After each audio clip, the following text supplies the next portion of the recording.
Ladies and gentlemen, welcome to the show. My name's Ben Gothard, your host, and today we have the honor of speaking with Cory Zadjel. How you doing today, Cory? I'm doing great. That's awesome. You knew my name. We're off to a good start. To be fair, I did have to ask. No, definitely not. Well, Cory, I want to thank you for being here, and I really want to ask you, what is your story? I have a great story, I think. Horrible student, good person, hard worker, try anything, succeed at most things, failed at a lot of things, never give up. I went to 2 elementary schools. I went to 2 high schools. I barely graduated high school. I had some help, some outside help to get through high school. I graduated community college. I went to 4 colleges. I wound up graduating from University of Maryland, College Park, a great institution. Proud to have that diploma. And with a business marketing degree. And I thought, well, let's do this. I'm the man now. I have a business degree. So now I can go crush business. I had already started a business while in college, and so I had the experience. But what opportunity is there for a 22-year-old with no cash and a student loan without access to lines of capital? Because I don't like to do things small. I'm a big idea guy. So I met some people taking a little break after college, and they were all going to postgraduate school. And so I wanted to learn more about it. What qualifies you to get an advanced degree? Why are you better than me? Why are you doing that instead of working? And I did a lot of research. I talked to a lot of people. I picked their brains. A lot of them came from families who, where there was a doctor, a dad doctor, a mom doctor. There was a grandfather lawyer.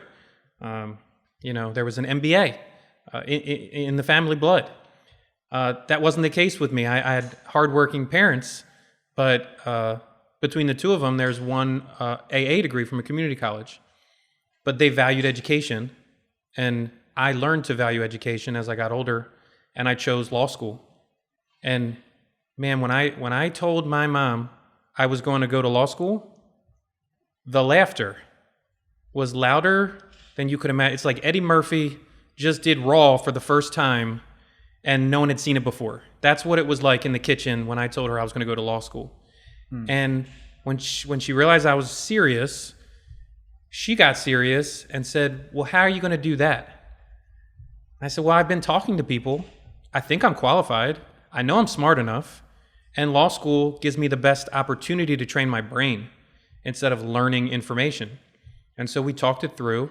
I applied to some schools, and I did get in, and I miserably went through 3 years of law school because learning how to learn and learning how to analyze things is so much different than learning information. Yes. Which is what you've been taught the first 12 years of school and then 4 years of college.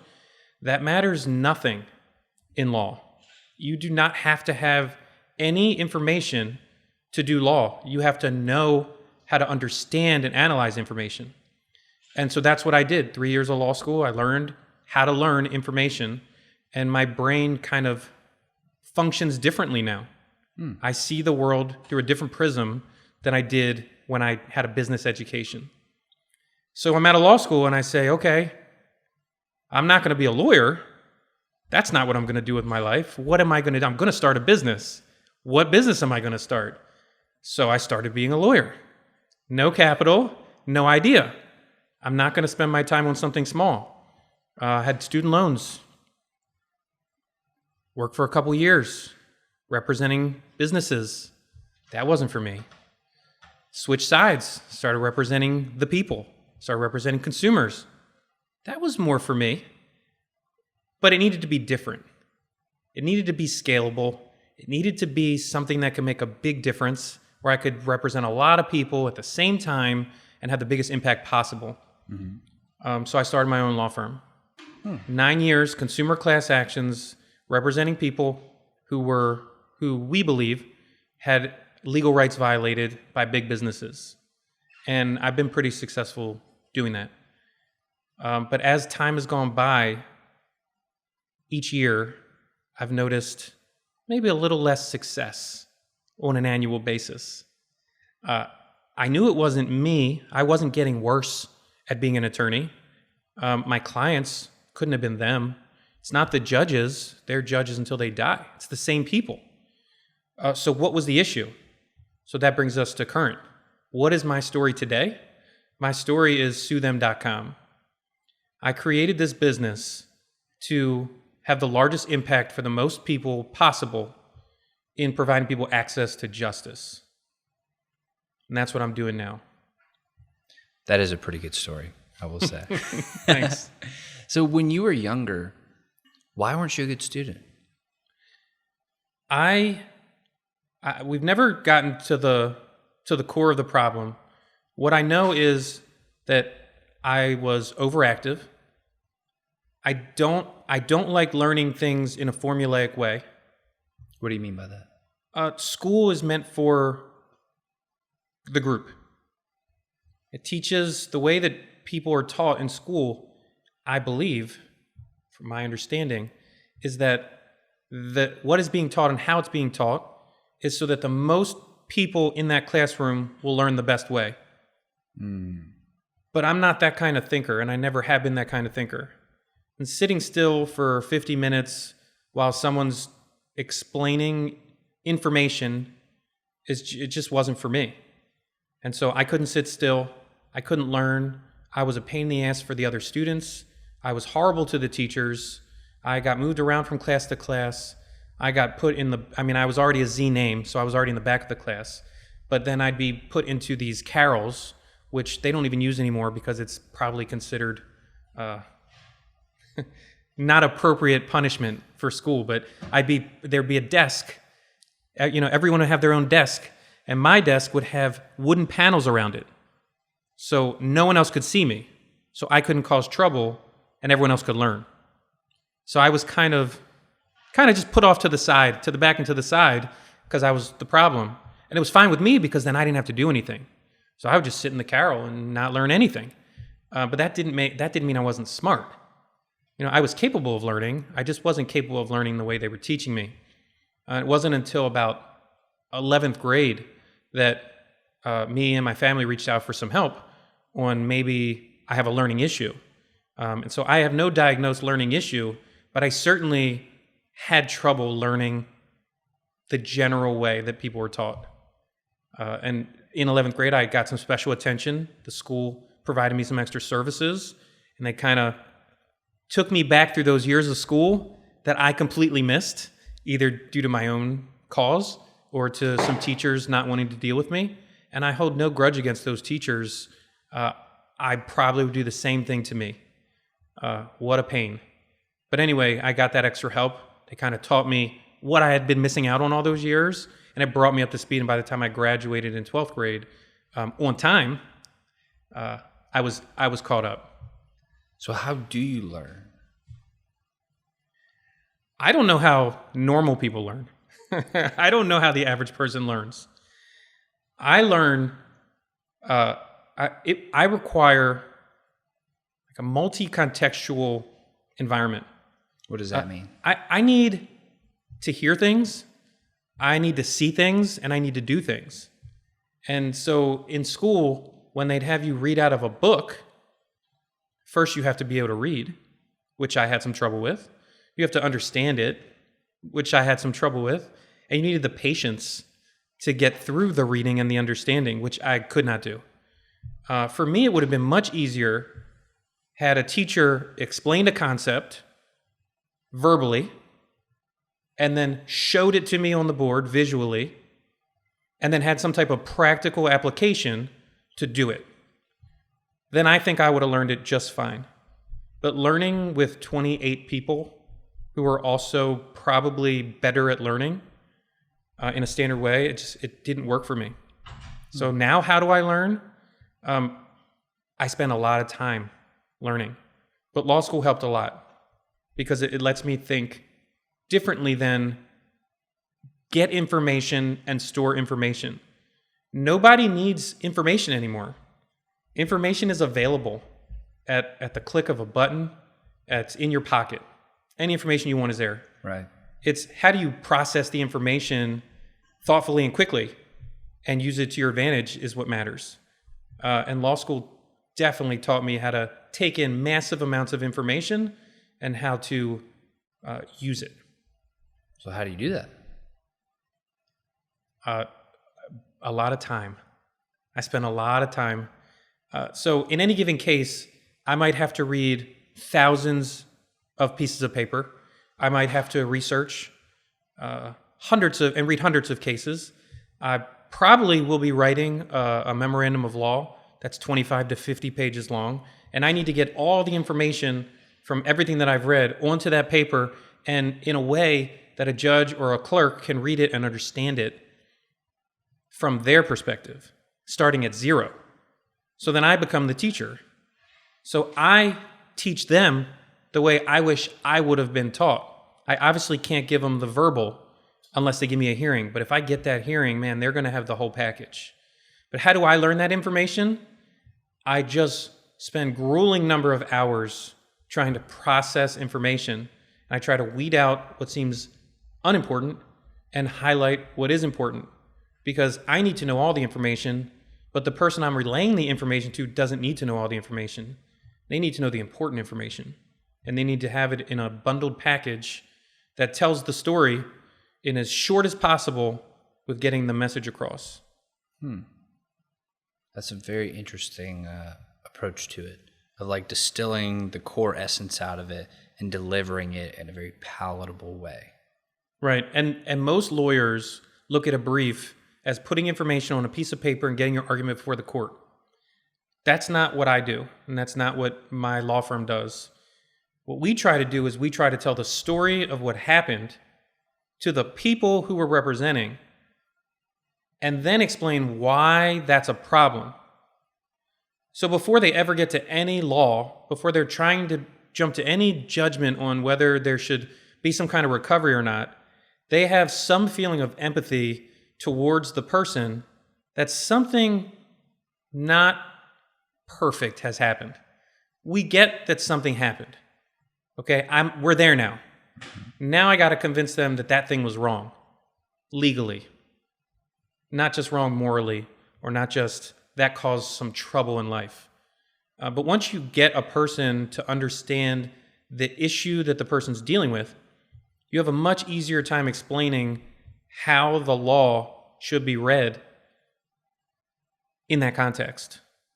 And so that's how I try to present the information that I'm distilling over those thousands of pages. Before we ever get there, we're talking about what was the impact this thing that happened had on the person or people that I'm representing. Mm-hmm. And once we get there, then we can talk about, does the law provide some type of remedy for that? Right. Should the law provide a remedy for that? Are we going to make it so the law provides a remedy for that?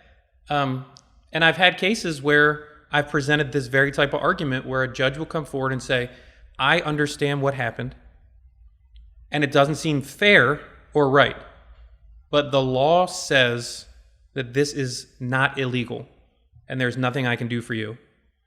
But if Congress should so decide that the law should be different or read differently, they have the right and the power to change that. So what stronger voice than a judge to tell the Congress that maybe something should be done here? My voice isn't going to get that done. Maybe if I have tens of thousands of people on my side, which I'm working on currently, I might be able to get that done. But when a judge writes an opinion and publishes it for the country to see and calls out the Congress and says, maybe, just maybe you should look into this. Not it should be changed, but this was 20 years ago that you made this law. Maybe times have changed. Maybe you should take a second look. That's a powerful voice that's amplifying your message. And there's no way that would have happened if you wouldn't have had an opportunity to tell the story of the person first. You just jump into the information, nothing's happening. You get an opinion that says there's no legal violation. Next case. So I want to talk about how you're building that voice today, but I'm interested in talking a little bit more about this idea of storytelling, and maybe that's not the core of it. Maybe it is, but it seems like your approach to this would be tapping into what you're the best at, your superpower, if you will. Is it storytelling? Is it breaking down the complex and making it simple? Is it teaching? Like, at the end of the day, what is the thing that you do best that enables you to excel in what you're doing? I think the number one advantage I have in what I do is that I am a business person that has a law degree rather than a lawyer that owns a law firm. And in that, I mean, I think that says it all, but I'll explain it. Because not everyone's a lawyer and not everyone owns a business. You know, in business, I think you start from an idea and you build around the idea. And in law, you start from your core competency, which is legal practice, and then the business kind of grows around it. And most people that go into law start off working for someone else, learning how the person before them did it, continuing to do that, and each year making incrementally a little bit more money until the older person decides they're not going to do it anymore, and then they take it over and they make a little more money, and then they keep doing it the same way, and then they hire someone and it just keeps going and going and going, where it was Graham Esquire, and then it's Graham and Graham Esquire, then it's Graham and Graham and Graham Esquire, you know, and that's not my vision. My vision is, let's solve a problem with this unbelievable microphone that I have with my law degree. That even though most people would say there's more lawyers than we need in the country, there's not enough business people who are lawyers in the country. There's a lot of lawyers who do the same work, and they do the same work every day, and I do a lot of the same work every day. But I approach my business as a business, not a profit-seeking institution business, but as a voice of the people. And that voice, when amplified, can create justice and change and provide me a nice profit. But I'm not profit-driven necessarily. So what is it that I do that's different than other lawyers? Is I take this megaphone that I have, which is what people know as class action lawsuits, and I shine a light on what's happening in this country. I tell the story about people who are getting ripped off by businesses who believe that they're being ripped off by businesses, to be determined by a judge or an arbitrator, and I give them a voice by aggregating people. So instead of filing the case on behalf of this one person, we're coming in with a group. This person, along with 5,000 people, this happened to all of them, and it needs to stop. So check that box, get it to stop. Box number 2 is, what relief can they get? And almost always, if I file a class action lawsuit on behalf of consumers and there's merit to the case, meaning what I'm saying in the lawsuit is true, the practice that we believe to be illegal, whether it was illegal or not illegal, that practice ends within a matter of weeks. So talk about justice. And we can provide justice to a large group of people, and not just the people who were injured or potentially injured, but future customers of that business. So I don't look at any case as I'm representing one person or I'm representing 5,000 people who were harmed. I'm looking at it as, I just fixed something. Hopefully I just fixed something that was potentially going to harm tens of thousands of people in the future. Right. So that's the way we look at our cases.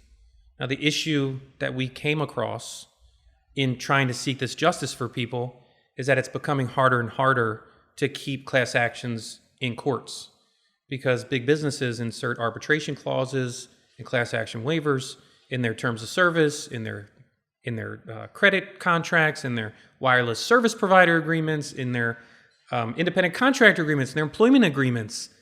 And so you file class action, and it doesn't turn into a search for the truth or a search for justice. It turns into, can we be in court or can we not be in court?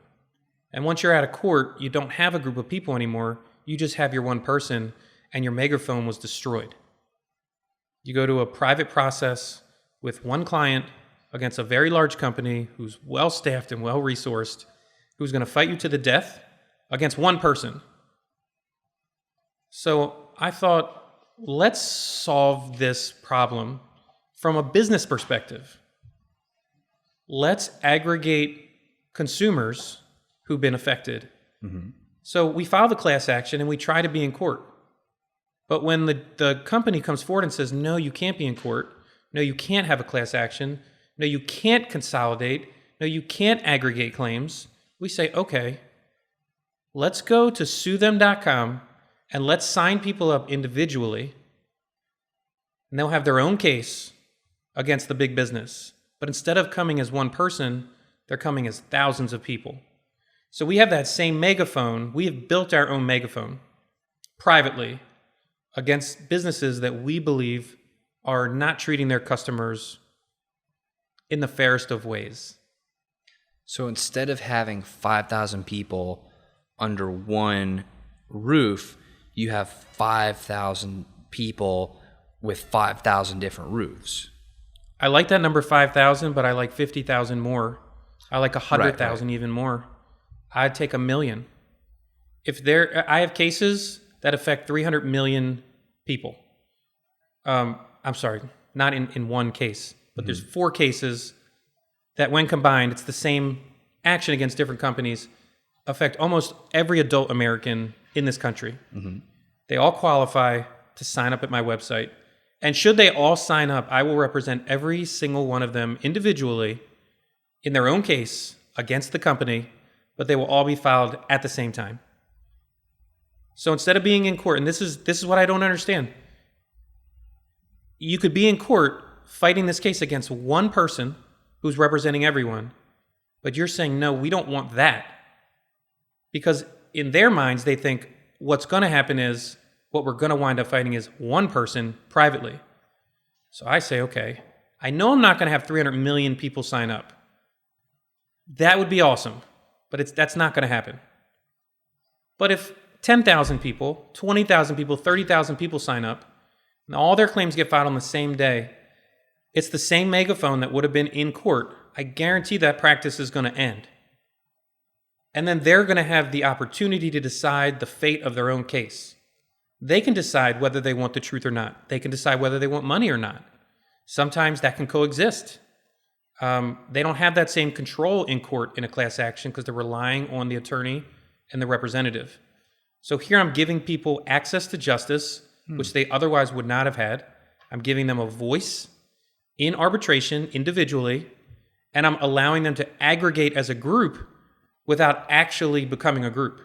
So they have support of their friends and family and peers. They're all doing it together. They don't feel like they're alone and coming at a big company by themselves. And it's 3 months so far, but people seem to be responding.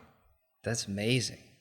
And I would actually even argue to say that the megaphone is even bigger when it's not just one person that the company has to deal with. I mean, that's 5,000 separate cases going on. I know I'm stuck on the number 5,000, but 50,000 individual things that company has to deal with. To me, that's a much bigger megaphone. Right. And when one person files a complaint, that's an allegation. I think we can all agree that's an allegation. Right. When 5,000 or 10,000 people make the same allegation and believe the same thing happened to them, I'm not so sure it's an allegation anymore. It starts to already tilt toward being truth. And so, that's part of this process is if in fact what we're saying is true, if what we're saying is false, then no one should sign up. Right. Because it didn't happen to you, you don't qualify. In order to qualify, you have to answer that this happened to you. So if 10,000 people come forward and say this happened to them, that's the ultimate megaphone. I mean, that's almost like the bully pulpit. They're standing at the mic with the country's attention and talking through me and now through themselves in the group. And they're saying, this needs to change. It needs to stop immediately. And we need to find out whether we're entitled to money. And if I can accomplish one or all of those things, then my mission has been accomplished. So I'm curious because of of your path of being a businessman first and equipping yourself with a law degree. Why is justice so important to you? Why was this the path, this the problem that you wanted to solve? So no one goes into law school thinking that they're going to represent consumers against big business. And if they do, they're lying because they don't even know you can do that. But I have always been an advocate for myself and for others when it comes to consumer transaction. I owned a business prior to law school. I wanted to treat people fairly. I own a law firm now. I want to treat people fairly. I have employees. I want to treat them fairly. I want them to feel like they're being treated fairly. So how do I get to justice? I mean, there's a lot of things that led me down the path to what I'm doing now. And part of it was that as I was being laid off from every job that I'd ever had over the course of my entire life, I fell into working for a law firm who was doing this, but just on kind of a smaller scale. And I saw that the big voice could really help. So if I get overcharged on a loan, if I make a payment on time and I get charged a late fee because they process my payment later than when I paid it, and I call the company, probably the company's going to say, "Oh, our bad. We'll give you that back." But don't you think they probably did that to more than just me? And don't you think a lot of people think, well, for $19, it's not worth my time? I don't feel that way. My thought process is, in business, you're worth what your customers agree you're worth. If your customer agrees to pay you X number of dollars for a service and you charge them 1 penny more than that and won't give it back to them, you have ripped them off. If it's a fraction of a penny, I have a problem with it. That is on the street, that's what we call a robbery. In business, that's what they call overcharging. I don't get it. I don't know how a business can take money from someone that they're not entitled to, regardless of the amount, and not have a care about it. And it drives me. I want to reposition the money to the person it belongs to. And I'm not always right. Sometimes I'm actually proven wrong. And I'll have to call my client and say, "We filed this case. We thought that you were being overcharged. It turns out you're not being overcharged." And sit down with them and explain to them why we were wrong. That happens. But then you're at the truth. We got to the truth. That's what I want to get to, and that's what my clients want. And that's what we think justice is the truth. If we get to the truth, everything else should work itself out. The problem we have right now is getting to the truth. And I think that SueThem.com is going to be a catalyst for truth. I think it's going to get to the end of the case and get to the story. Did something happen that was wrong? And if it did, who should have the money that was acquired from that wrong? And I hope people join me. Well, I want to say thank you very, very much, Cory, for coming on the show today and sharing everything that you have. I have one last question for you, then we'll wrap it on up. But what question should I be asking you that I just wouldn't think to ask?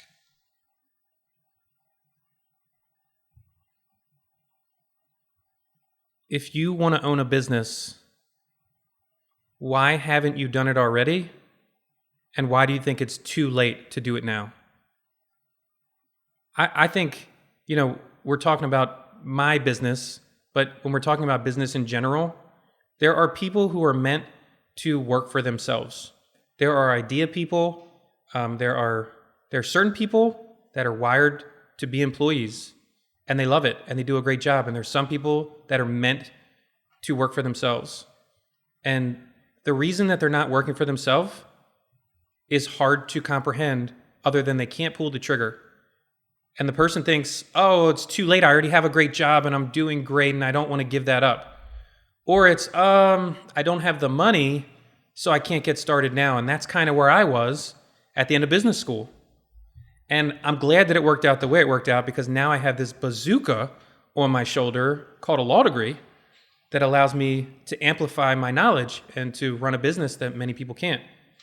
But man, that's a question I think you should ask any person who owns a business or doesn't own a business. Why have you not started your own business? What was the reason that you didn't start your own business? And why do you think it's too late to start now? Like, today is the best day to choose to start your business. 5 weeks ago also was a great day to do it. But it's never a bad day to do it. I agree. It's never too late. I agree 100%. And I want to, again, thank you very much, Cory, for coming on the show. And I want to thank everybody who's watching and listening. Your time is very valuable, so I'm very grateful that y'all choose to share it with us today. So thank you very much. Thank you, Cory, and I will see all of you on the next episode. Take care now.